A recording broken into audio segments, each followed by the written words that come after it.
நம்மைச் சுற்றி சூழல் விழிப்புணர்வு தகவல்கள்.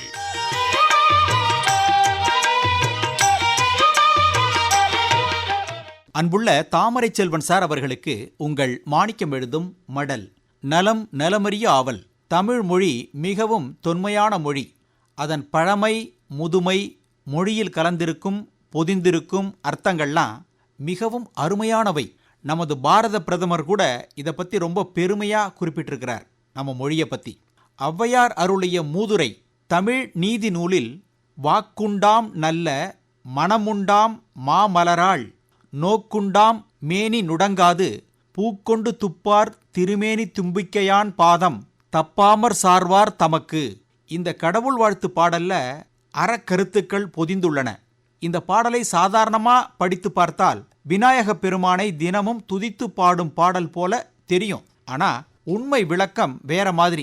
ஔவையார் நரை திரை மூப்புக்கான மருந்து ரகசியத்தை சூட்சுமமாய் இந்த பாடல்ல தெரிவிச்சிருக்கிறாராம். மாமலராள் பூக்கொண்டு என்பது தாமரை பூவையும், மேனி என்பது குப்பை மேனி என்ற மூலிகையையும், திருமேனி என்பது வல்லாரை மூலிகையையும், தும்பிக்கையான் பாதம் என்பதில் தும்பி என்பது தும்பை செடி என்ற மூலிகையையும், கையான் என்பது கரிசலாங்கண்ணி மூலிகையையும், பாதம் என்பதை செருப்படை என்ற மூலிகையையும் மறை பொருளாக ஔவையார் தெரிவித்திருக்கிறார். தாமரை செல்வன் சார், தாமரையில் செம்பு காப்பர், குப்பை மேனியில் தங்கம், வல்லாரையில் இரும்பு சத்து, தும்பையில் துத்தநாகச் சத்து, கரிசலாங்கண்ணியில் வெள்ளிச்சத்து, செருப்படையில் ஈயச்சத்து இருப்பதாகவும் தேக பலத்துடன் நோய் எதிர்ப்பு சக்தியுடன் இருக்கும்னு மறைபொருளா பாடியிருக்கிறார். தாமரைப்பூ, குப்பை மேனி, வல்லாரை, தும்பை, கரிசலாங்கண்ணி, செருப்படை இந்த 6 மூலிகைகளை மறந்துடக்கூடாது.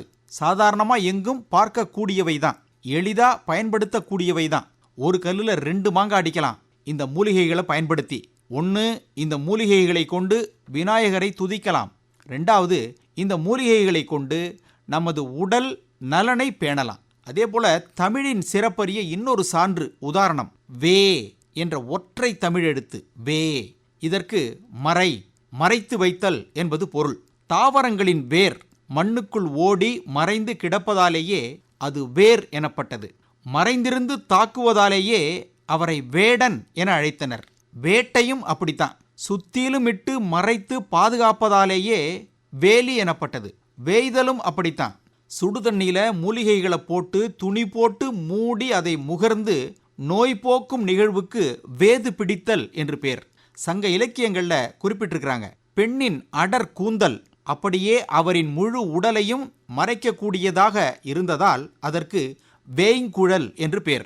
தாமரை செல்வன் சார், ஆண்களின் உடல் பாகங்களையும் மானத்தையும் மறைத்து காப்பாற்றுவதாலேயே அவ்வுடை வேட்டி எனப்பட்டது. அங்கேயும் வே இருக்கு. நம்முடைய தமிழர்களின் பாரம்பரிய உடை இது. உண்மைத்தன்மை தெரியாமல் இருப்பதாலேயே அது வேடம். கசப்பு வெளியே தெரியாமல் உள்ளே மறைவாக இருப்பின் அது வேம்பு. 2000 ஆண்டுகள் பழமையான மொழின்னா சும்மாவா? இப்படித்தான் தெய்வ புலவர் திருவள்ளுவரும் 1.25 அடியில் அவர் தொடாத தலைப்பே இல்லை. நமது தாய்மொழி தமிழ் மொழியை நாம தான் போற்றணும், பாதுகாக்கணும். மொழியின் சிறப்பை பேசணும், அதன் தொன்மையை போற்றணும். தமிழில் உள்ள அதில் பொதிந்துள்ள அர்த்தங்களை தெரிஞ்சுக்கணும். தூய தமிழில் பேச முயற்சிக்கணும். தமிழை கொண்டாடணும். இப்படிக்கு மடல் மாணிக்கம்.